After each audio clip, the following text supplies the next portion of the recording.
Beam Singh MLA versus State of Jammu and Kashmir, AIR 1986, SC 494. மறுபடியும் repeat பண்றேன். Beam Singh MLA versus State of Jammu and Kashmir, AIR 1986, SC 494. இந்த கேஸ்ல பீம் சிங் அப்படிங்கிறவர் யாரு அப்படின்னா Jammu and Kashmir மாநிலத்தை சேர்ந்த ஒரு எம்எல்ஏ 1986ல. ஸோ அவரை வந்து என்ன பண்றாங்க அப்படின்னா போலீஸ் திடீர்னு அவரை அரெஸ்ட் பண்ணிடுறாங்க. Section 153 capital A of Ranbir penal code அப்படிங்கிற ஆக்டிங்ல அரெஸ்ட் பண்ணிடுறாங்க. நம்ம ஊர்ல வந்து அந்த ஜம்மு அண்ட் காஷ்மீர் தவிர்த்து மற்ற எல்லா ஏரியாலும் பாத்தீங்க அப்படின்னா இந்தியன் பீனல் கோட் 1860 அப்படிங்கிறது அந்த டைம்ல அப்ளை ஆகிட்டு இருந்தது. அந்த டைம்ல ரன்பீர் பீனல் கோட் அப்படிங்கிறது தான் வந்து ஜம்மு அண்ட் காஷ்மீர்ல வந்து யூஸ் பண்ணிட்டு இருந்தாங்க. நம்ம ஐபிசிலே பார்த்தோம் அப்படின்னா கூட வந்து extends all over India except state of Jammu and Kashmir அப்படிங்கிறது தான் வந்து 2019 அமெண்ட்மெண்ட்டுக்கு முன்னாடி வரைக்குமே இருந்திருக்கும். ஸோ அதுக்கு முன்னாடி வரைக்கும் பார்த்தீங்க அப்படின்னா அங்கே ஜம்மு அண்ட் காஷ்மீர்ல ரன்பீர் பீனல் கோட் அப்படிங்கிறது தான் அப்ளிகபிள் ஆகிட்டு இருந்தது. ஸோ அந்த ரன்பீர் பீனல் கோட் மூலியமா தான் செக்ஷன் 153 கேபிட்டல் ஏக்கு மூலியமா அந்த பீம் சிங் அப்படிங்கிறவரை வந்து போலீஸ் அரெஸ்ட் பண்றாங்க. அரெஸ்ட் பண்ணிட்டு அவரை வந்து மெஜிஸ்ட்ரேட் முன்னாடியும் 24 ஹவர்ஸ்க்கு முன்னாடி அவரை சப்மிட் பண்ண கிடையாது. எங்க அரெஸ்ட் பண்ணியிருக்காங்க அப்படிங்கிறதும் வந்து அவங்க ஃபேமிலி கிட்டையும் சரியா சொல்ல கிடையாது.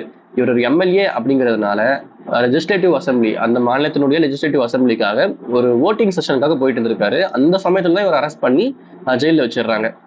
ஸோ இப்போ இவங்களோட ஒய்ஃப் என்ன பண்றாங்க அப்படின்னா சுப்ரீம் கோர்ட்ல வந்து ஹேபியஸ் கார்பஸ் மூலியமா ஒரு ரிட் ஃபைல் பண்றாங்க. அந்த ரிட் மூலியமா இவரை வந்து கூட்டிட்டு வர சொல்றாங்க. சுப்ரீம் கோர்ட்டும் இதை அக்செப்ட் பண்ணிட்டு ஒரு எம்எல்ஏக்கே வந்து எந்த விதமான காரணமும் சொல்லாம இல்ல வந்து சரியா ஒரு ப்ரொசீஜரை ஃபாலோ பண்ணாம அரெஸ்ட் பண்ணிருக்கீங்க அப்படின்னு சொல்லிட்டு இதை வந்து அவங்க கையில் எடுக்கிறாங்க.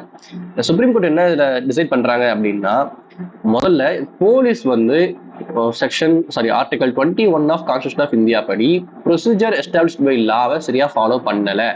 ஏன் அப்படின்னா ஆர்டிகல் 22 கிளாஸ் 2 படி பார்த்தோம் அப்படின்னா ஒரு பர்சனை அரெஸ்ட் பண்ணணும் அப்படின்னா அரெஸ்ட் பண்ணி 24 ஹவர்ஸுக்குள்ள அந்த பர்சனை அந்த இடத்துக்கு தகுந்த மெஜிஸ்ட்ரேட் கிட்ட சப்மிட் பண்ணணும். இதை வந்து கான்ஸ்டிடியூஷன்ல நமக்கு ஃபண்டமெண்டல் ரைட்ஸா சொல்றது கூட சிஆர்பிசில ஒரு ப்ரொசீஜராகவும் வந்து சொல்லியிருக்கு. ஸோ அந்த வகையில பார்க்கும்போது இதை போலீஸ் சரியா ஃபாலோ பண்ணவே இல்லை அப்படிங்கிறது சுப்ரீம் கோர்ட் கன்ஃபார்ம் பண்றாங்க.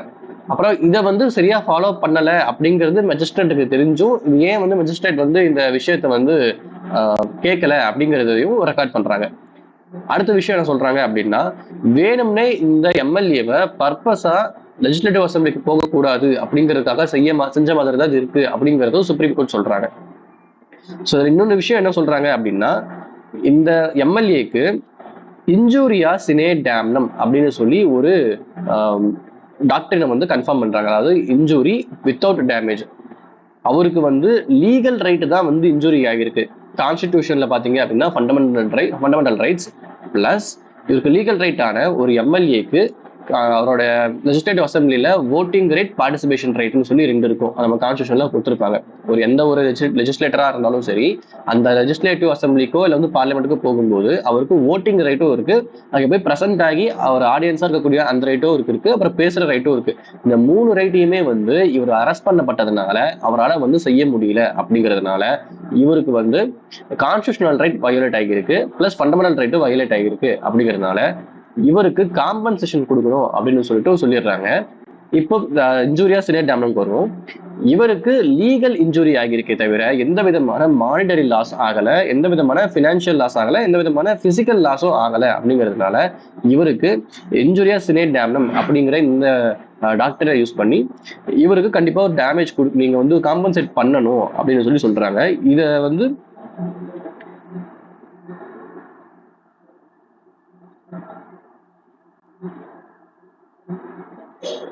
எக்ஸம்ப்ளரி டேமேஜஸ் அப்படின்னு சொல்லியிருக்காங்க.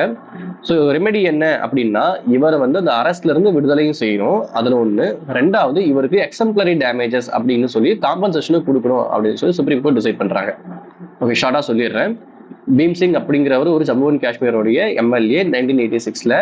அவரை வந்து அசம்பிளிக்கு போய்கிட்டு இருக்கும்போது போலீஸ் திடீர்னு அரெஸ்ட் பண்றாங்க. ஏன்னு கேட்டா section 153 capital A of Ranbir penal code படி இவர் கலகம் ஏற்படுத்துற மாதிரி அவரோட பேச்சு இருந்ததுனால நாங்க அரெஸ்ட் பண்றோம்னு சொல்லி அரெஸ்ட் பண்ணி வச்சிடுறாங்க. இப்போ இவங்களோட அரெஸ்ட் பண்ணிட்டு 24 ஹவர்ஸ்க்கு முன்னாடி மெஜிஸ்ட்ரேட் முடியும் அவரை வந்து ப்ரொடியூஸ் பண்ண கிடையாது.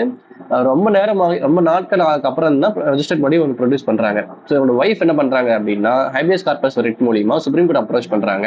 சுப்ரீம் கோர்ட் என்ன சொல்றாங்க, அதை அக்செப்ட் பண்ணிட்டு ஒரு எம்எல்ஏக்கு இந்த மாதிரி சரியான ப்ரொசீஜர் ஃபாலோ பண்ணாம அரெஸ்ட் பண்ணிருக்கீங்க அப்படிங்கும்போது அப்ப நாட்டு மக்களுக்கு நீங்க என்ன பண்ணுவீங்க அப்படிங்கிற ஒரு கேள்வியை கேட்டு இதை வந்து ரிட்ட கையில எடுத்துக்கிறாங்க. சுப்ரீம் கோர்ட்ல என்ன கண்டுபிடிக்கிறாங்க அப்படின்னா, இந்த எம்எல்ஏ பாத்தீங்க அப்படின்னா எந்த ஒரு தப்பு செஞ்சிருக்காலும் செய்யலையோ அது ரெண்டாவது பட்சம். ஆனா ப்ரொசீஜரை ஃபாலோ பண்ணி தான் நீங்க அரெஸ்ட் பண்ணிருக்கணும்.